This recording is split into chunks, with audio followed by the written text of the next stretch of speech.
నమస్కారం. Star hospital సుఖీభావ్కు స్వాగతం. ఈరోజు సుఖీభావ్లో వరి బీజం ప్రమాదమా, ఉబ్బిన సిరలకు ఏ డాక్టర్ని కలవాలి, నిద్ర ఎక్కువైనా తక్కువైనా గుండెకు ఇబ్బందే, బ్రషింగ్లో ఎలాంటి జాగ్రత్తలు తీసుకోవాలి, ఇంకా సమస్య సలహా హెల్త్ టిప్.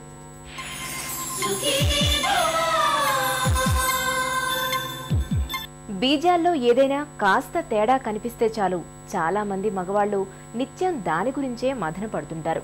ఇక వరి బీజం లాంటి సమస్య అయితే చెప్పాల్సిన పని లేదు. రకరకాల అనుమానాలు సందేహాలతో సతమతమైపోతూ ఉంటారు. లంగోటీ కట్టడం, సూదిగుచ్చి నీరు తీయించుకోవడం వంటి నాటు వైద్యాల్ని సైతం ఆశ్రయిస్తుంటారు. నిజానికి వరి బీజం అనేది పెద్ద ప్రమాదకరమైన సమస్య ఏమీ కాదు. వరి బీజంపై ఎలాంటి అవగాహన అవసరమో, దానికి ఎలాంటి చికిత్స తీసుకోవాలో ఇప్పుడు తెలుసుకుందాం.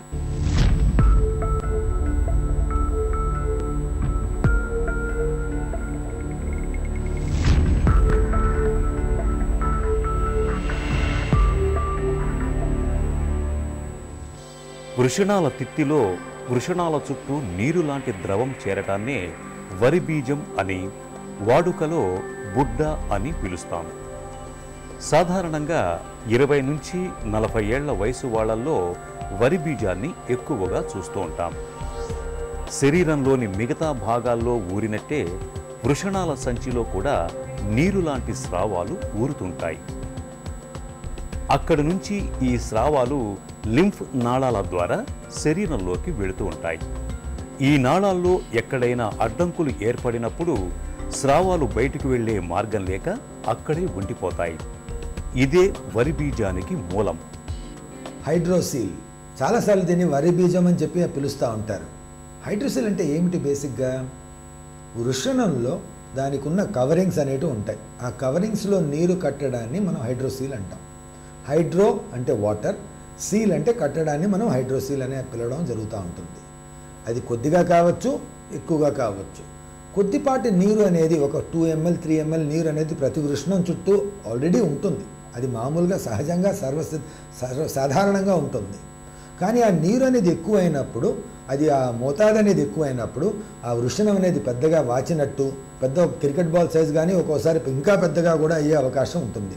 దాన్ని హైడ్రోసీల్ అంటాం. చాలామంది హైడ్రోసీల్ అండ్ మరియు హెర్నియాని కన్ఫ్యూజ్ అవుతూ ఉంటారు. హైడ్రోసీల్ అంటే నీరు కట్టడం అండి, అది వృషణం వరకు మాత్రమే ఉంటుంది. హెర్నియా అంటే కడుపులో ఉన్న పేగులు ఇంగ్వెనల్ కెనాల్ అనే ద్వారం నుంచి ఆ వృషణం చుట్టూ చేరడాన్ని హెర్నియా అంటారు. ఇండియాలో, భారతదేశంలో ఈ ఇన్ఫెక్షన్స్ రావడానికి సర్వసాధారణమైన కారణం ఏంటంటే ఫైలేరియాసిస్ అన్నమాట. ఈ ఫైలేరియల్ ఇన్ఫెక్షన్ అనేది ఎపిడెమిస్ అనే స్ట్రక్చర్లో తయారైన దానివల్ల అది ఆ ఫైలేరియాసిస్ వల్ల లింఫాటిక్ బ్లాకేజ్ వచ్చి ఈ వృషణం చుట్టూ నీరు కట్టడం అనేది జరుగుతూ ఉంటుంది. స్రావాలను తీసుకెళ్లే లింఫ్ నాళాల్లో ఎలాంటి అవరోధాలు లేనప్పటికీ కొన్నిసార్లు గనేరియా లాంటి సుఖ వ్యాధుల మూలంగా ఇన్ఫెక్షన్ సోకి వరి బీజం వస్తుంటుంది.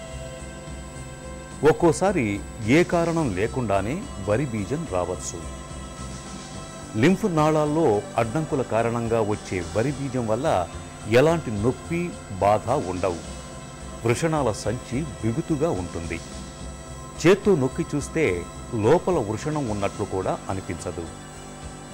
అదే ఇన్ఫెక్షన్ మూలంగా వచ్చే వరి బీజం వల్ల నొప్పి ఉంటుంది. వృషణాల తిత్తి కూడా చాలా లూజుగా ఉంటుంది. వేళ్లతో పట్టుకున్నప్పుడు వృషణాలు చేతికి తగులుతాయి. ఒకవైపు పట్టుకుని కొద్దిగా నొక్కితే రెండో వైపు ఉబ్బు కనిపిస్తుంటుంది. చాలామంది అడుగుతూ ఉంటారు, డాక్టర్ గారు మరి ఏదో నీడిల్ పెట్టి ఉన్న ఫ్లూయిడ్ అంతా తీసేస్తారంటండి, దానివల్ల హైడ్రోసిల్ ట్రీట్మెంట్ అయిపోతుందంట, దాని తర్వాత ఏదో మందేస్తారంట లోపల, దాంతో అది క్లోజ్ అయిపోతుందంట అని చెప్పి చాలామంది అంటూ ఉంటారు. ఇవి ఇప్పటి వరకు సైంటిఫిక్ మెథడ్స్గా ప్రూవ్ అవ్వలేదండి. ఉన్న నీరుని మనం నీడిల్ పెట్టి తీసినంత మాత్రాన ట్రీట్మెంట్ కాదు, ఆ నీరు మళ్ళా చేరడం అనేది జరుగుతుంది. ఆ నీరు మళ్ళా కట్టకుండా మనం ఏదైతే పదార్థం వేస్తామో ఆ పదార్థం వల్ల లోపల రియాక్షన్ అయ్యి మనకి ఇంకా డ్యామేజ్ అయ్యే అవకాశం కూడా ఉంటుంది. చాలామంది యంగ్ బాయ్స్, 20 ఏళ్ళు, వాడికి పెళ్లి కూడా అయ్యిండదు, ఇలాంటివి చేయించుకొని రేపు పొద్దున్న పిల్లలు పెట్టకుండా చేసుకునే అవకాశం కూడా ఉంటుంది. కాబట్టి ఈ ఆస్పిరేషన్ మెథడ్స్, లోపల మందేసేది ఆబ్లిటరేట్ చేసే మెథడ్స్ ఎంతైనా సైంటిఫిక్ కానే కాదు. హైడ్రోసీల్ అనేది ఇంతకు ముందొచ్చిన ఇన్ఫెక్షన్ వల్ల కట్టిన నీరు మాత్రమే. దానికి అది జబ్బు కాదు, అది జబ్బు కాదు, దానికి ఏదో మెడిసిన్స్ అనేటివి ఉండవు. ఇంతకుముందు వచ్చినప్పుడు ఇన్ఫెక్షన్ ఉండింటే ఆ టైంలో ట్రీట్మెంట్ తీసుకొని ఉండింటే ఇలా ప్రాబ్లం వచ్చే అవకాశం తక్కువగా ఉండేదేమో. కానీ ఒకసారి హైడ్రోసిల్ తయారైన తర్వాత, ఒకసారి నీరు కట్టడం అనేది ప్రారంభించిన తర్వాత మనం మెడిసిన్స్ ఇచ్చినంత మాత్రాన అది మానదు, అది పెరగకుండా అవ్వదు, లేకపోతే చిన్నగా అయ్యే అవకాశము ఉండదు. ఇవన్నీ ప్రజెంట్ డేలో ఇవన్నీ పద్ధతులు కావు. ఆ కాలంలో ఆపరేషన్లు అనేటివి లేకుండా ఉండేటివి, ఈ కాలంలో ఆపరేషన్ అనేది సింపుల్గా చేసే పరిస్థితి ఉంది. సో ఇలాంటి తరుణంలో ఈ లంగోటి కట్టుకోవడము, లేకపోతే హైడ్రోసిల్కి మెడిసిన్స్ వాడి ఏదేదో ట్రీట్మెంట్ తీసుకోవడం అనేది మంచి పద్ధతి కాదు. వరి బీజాన్ని మనమే చిన్న పరీక్ష ద్వారా తెలుసుకోవచ్చు. చీకటి గదిలో వృషణాలకు ఒకవైపు నుంచి టార్చ్ లైటును వేస్తే ఆ కాంతి వృషణాల తిత్తి లోపల ఉండే ద్రవం గుండా ప్రసరించి రెండో వైపు ఎర్రటి వెలుగును చూపిస్తుంది. ఇలా ఎర్రటి వెలుగు కనిపిస్తే అది అనుమానం లేకుండా వరి బీజమే. వరి బీజం కారణంగా నడిచేటప్పుడు, పడుకునేటప్పుడు, రోజువారీ పనుల్లో బరువుగా కిందకు లాగుతున్నట్లుగా అసౌకర్యంగా ఉంటుంది. అంతేగాని వరి బీజం కారణంగా ఇతరత్రా ఇబ్బందులేమీ ఉండవు. వరి బీజం ఉందనగానే కొంతమంది నాటు పద్ధతులకు వెళుతూ ఉంటారు. నాటు వైద్యాలతో అనర్థాలే తప్ప వరి బీజం ఎంతమాత్రం తగ్గదు. హైడ్రోసిల్ ఎందుకు వచ్చింది? ఈ ఎపిడిడమిస్ అనే స్ట్రక్చర్లో ఇన్ఫెక్షన్ వచ్చిన దానివల్ల మనకు హైడ్రోసిల్ రావడం అనేది జరిగింది. ఈ ఎపిడిడమిస్ అనే స్ట్రక్చర్లో ఇన్ఫెక్షన్ ఎక్కువగా వచ్చి ఆ ఎపిడిడమిస్లో ఉన్న చిన్న చిన్న ట్యూబ్యూల్స్ అనేది బాగా డ్యామేజ్ అయిన పక్షంలో పిల్లలు పుట్టకపోయే అవకాశం ఉంటుంది. అంతేగాని ఈ హైడ్రోసిల్కి పిల్లలు పుట్టకపోవడానికి ఎటువంటి లింక్ ఉండదు. మరి ఈ హైడ్రోసిల్కి ఆపరేషన్ చేస్తే పర్మనెంట్ ట్రీట్మెంటా? ఇంకొకసారి రాదా? ఒక సైడ్ చేయించుకుంటే ఇంకో సైడ్ వచ్చే అవకాశం ఉంటుందా? ఇలా చాలామందికి చాలా డౌట్లు ఉంటాయండి. ఒకటి గుర్తుపెట్టుకోవాల్సింది ఏమిటి అంటే, హైడ్రోసిల్ ఉన్నంత మాత్రాన, మనం ఆపరేషన్ చేసినంత మాత్రాన ఈ బీజం మళ్ళీ ఇంకొక పక్క బీజం ఎంత సైజు ఉందో అంత సైజులోకి వెళ్ళిపోతుంది అనుకోవడం తప్పు. ఒక 20-30% మీ ఇంకో పక్క బీజం కన్నా పెద్దదిగానే ఉంటుంది అనుకోవాల్సిన అవసరం ఉంటుంది. ఎందుకంటే కొన్ని టిష్యూస్ అనేటివి పెరిగిపోతాయి, కొన్ని లోపల ఉన్న కండరాలు లేకపోతే ఈ టిష్యూస్ అనేటివి పెరిగిపోవడం అనేది జరుగుతుంది నీరు కట్టిన దానివల్ల. ఆ పెరిగిన టిష్యూస్ మనం కొంచెం మాత్రమే తీసేస్తాం, మిగతావి అలానే ఉంటాయి. కాబట్టి కొద్దో గొప్ప సైజు వ్యత్యాసం అనేది ఉండనే ఉంటుంది. రెండోసారి వచ్చే ఛాన్స్ చాలా తక్కువ అండి. 100,000లో ఒకరికి మళ్ళా కట్టే అవకాశం ఉంటుంది. అది చాలా చాలా తక్కువ, దాని గురించి ఆలోచించాల్సిన అవసరం లేదు.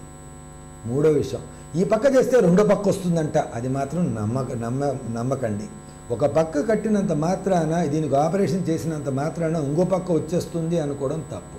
సో ఈ ఆపరేషన్ గురించి ఎక్కువగా ఆలోచించకుండా అవసరమై సైజు ఎక్కువగా ఉన్న పక్షంలో దానికి ఆపరేషన్ చేయించుకోండి. వరి బీజం వల్ల ఒక్క అసౌకర్యం తప్పితే ఎలాంటి సమస్యలు లేవు కాబట్టి దాన్నలాగే వదిలేసినా నష్టం లేదు. వెంటనే ఆపరేషన్ చేయించుకోవాల్సిన అవసరం అంతకంటే లేదు. కానీ వరి బీజాన్ని చాలా కాలం పాటు అలాగే వదిలేస్తే లోపల ద్రవం ఎక్కువగా చేరి కొబ్బరి బోండాం పరిమాణానికి కూడా పెరగచ్చు. కాబట్టి వరి బీజం ఓ మాదిరి పరిమాణంలో ఉన్నప్పుడే ఆపరేషన్ చేయించుకోవటం ఉత్తమం.